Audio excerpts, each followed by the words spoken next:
Hi മക്കളെ, നമസ്കാരം. നാം ഇന്ന് 2ാം ക്ലാസ്സിലെ ഇന്റഗ്രേഷൻ മാതൃകാ ചോദ്യ പേപ്പറാണ് ചർച്ച ചെയ്യാൻ പോകുന്നത്. നിങ്ങൾ ആദ്യമായിട്ടാണ് ഈ വീഡിയോ കാണുന്നതെങ്കിൽ സബ്സ്ക്രൈബ് ചെയ്യാനും ലൈക്ക് ചെയ്യാനും കമന്റ് ചെയ്യാനും മറക്കരുതേ. പ്രവർത്തനം 1. വായിക്കാം എഴുതാം. ഈ കഥ വായിച്ചിട്ട് ഇതുമായി ബന്ധപ്പെട്ട് ചോദിക്കുന്ന ചോദ്യങ്ങൾക്ക് ഉത്തരം എഴുതണം. അപ്പോൾ വായിക്കുന്നത് ശ്രദ്ധിച്ച് കേട്ടിരിക്കണം. ഈ മഴയത്ത് എങ്ങനെയാ തേൻ കുടിക്കാൻ പോവുക?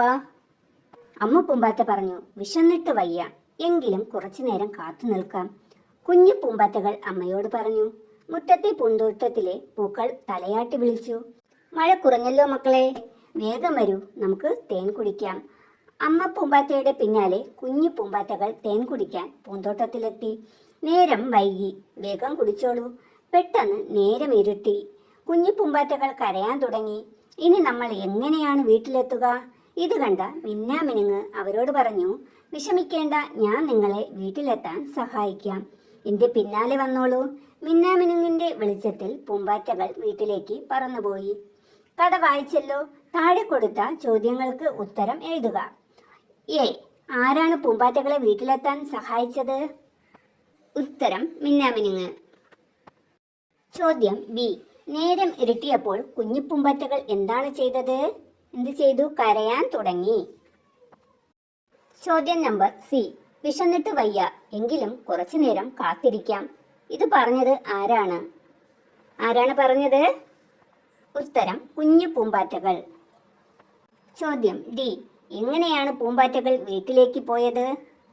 ഉത്തരം മിന്നാമിനുങ്ങിന്റെ വെളിച്ചത്തിൽ. ചോദ്യം ഇ. താഴെ കൊടുത്ത പേരുകളിൽ ഈ കഥയ്ക്ക് ഏറ്റവും അനുയോജ്യമായ പേര് തിരഞ്ഞെടുത്ത് എഴുതുക. ഏതു കൊടുക്കാം? മഴക്കാലം, പൂന്തോട്ടം, മിന്നാമിനുങ്ങിന്റെ സഹായം, തളിരിലകൾ.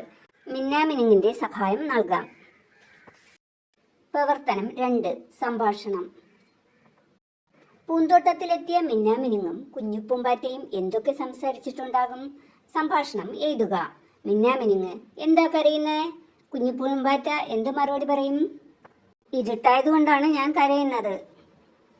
മിന്നാമിനുങ്ങ് എന്ത് പറഞ്ഞിട്ടുണ്ടാവും? കരയേണ്ട, എന്റെ വെളിച്ചത്തിൽ ഇരുന്നോളൂ.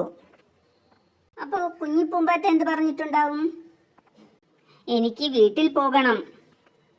അതിന് മറുപടിയായി മിന്നാമിനുങ്ങ് എന്ത് പറഞ്ഞിട്ടുണ്ടാവും? എന്റെ വെളിച്ചം കണ്ടു പറഞ്ഞോളൂ, ഞാൻ നിന്നെ വീട്ടിലെത്തിക്കാം. ഇപ്പൊ കുഞ്ഞി പൂമ്പാറ്റയ്ക്ക് സന്തോഷമായിട്ടുണ്ടാവും അല്ലേ? അപ്പൊ കുഞ്ഞി പൂമ്പാറ്റ എന്ത് പറഞ്ഞിട്ടുണ്ടാവും? നന്ദി പറഞ്ഞിട്ടുണ്ടാവും. അമ്മ പൂമ്പാറ്റയും കുഞ്ഞുങ്ങളും സുരക്ഷിതമായി വീട്ടിലെത്തി. ഉറങ്ങുന്നതിന് മുമ്പ് അമ്മ പൂമ്പാറ്റ ഡയറി എഴുതാൻ തുടങ്ങി. അവൾ എന്തായിരിക്കും എഴുതിയത്? ഡയറി എഴുതുക. ഡയറി എഴുതുമ്പോൾ ഇന്നത്തെ ദിവസവും തീയതിയും എഴുതുക.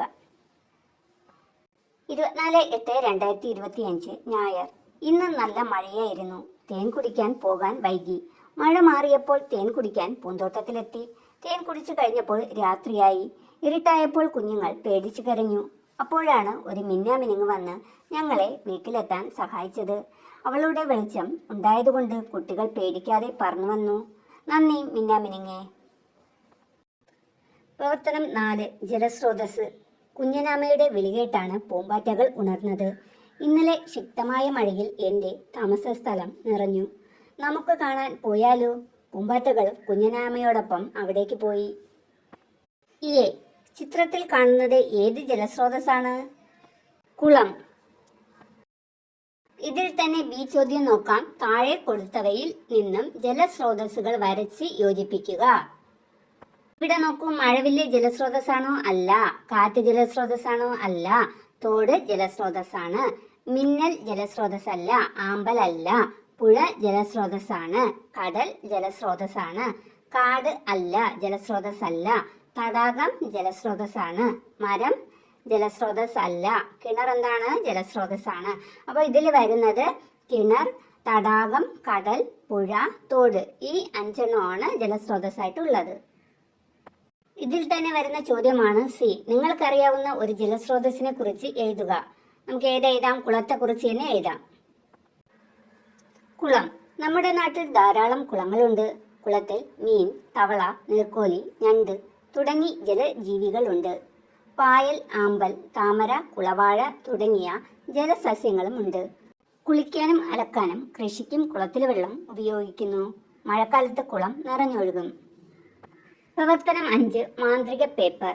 ക്ലാസ്സിൽ ചെയ്ത പരീക്ഷണം കണ്ടല്ലോ. പരീക്ഷണക്കുറിപ്പ് തയ്യാറാക്കുക. പരീക്ഷണത്തിന്റെ പേര്. പരീക്ഷണത്തിന്റെ പേര് എന്നുള്ളിടത്ത് മാന്ത്രിക പേപ്പർ എന്ന് തന്നെ കൊടുക്കുക. ആവശ്യമായ സാധനങ്ങൾ: ഒരു പാത്രം, ഗ്ലാസ്, വെള്ളം, പേപ്പർ. പരീക്ഷണം ചെയ്യുന്ന വിധം: ഒരു പാത്രത്തിൽ പകുതി വെള്ളം എടുക്കുക. ഒരു ഗ്ലാസ്സിൽ ഒരു പേപ്പർ ചുരുട്ടി വയ്ക്കുക. ഗ്ലാസ് പാത്രത്തിലെ വെള്ളത്തിലേക്ക് കമഴ്ത്തുക. ഇതാണ് പരീക്ഷണം ചെയ്യുന്ന വിധം. എൻ്റെ കണ്ടെത്തൽ: ഗ്ലാസ്സിനുള്ളിലെ പേപ്പർ നനഞ്ഞില്ല. കാരണം ഗ്ലാസ്സിൽ വായു ഉണ്ട്. അതുകൊണ്ട് വെള്ളം കയറിയില്ല. പ്രിയമുള്ള കുട്ടികളെ, എല്ലാവർക്കും മനസ്സിലായെന്ന് വിചാരിക്കുന്നു. എല്ലാവരും നല്ല രീതിയിൽ പഠിച്ച് പരീക്ഷ എഴുതുക. നിങ്ങൾക്ക് ഈ വീഡിയോ പ്രയോജനപ്പെട്ടുവെങ്കിൽ ലൈക്ക് ചെയ്യുക, സബ്സ്ക്രൈബ് ചെയ്യുക, കമൻറ്റ് ചെയ്യുക, ഷെയർ ചെയ്യുക. വീണ്ടും അടുത്ത ക്ലാസ്സുമായി കാണാം.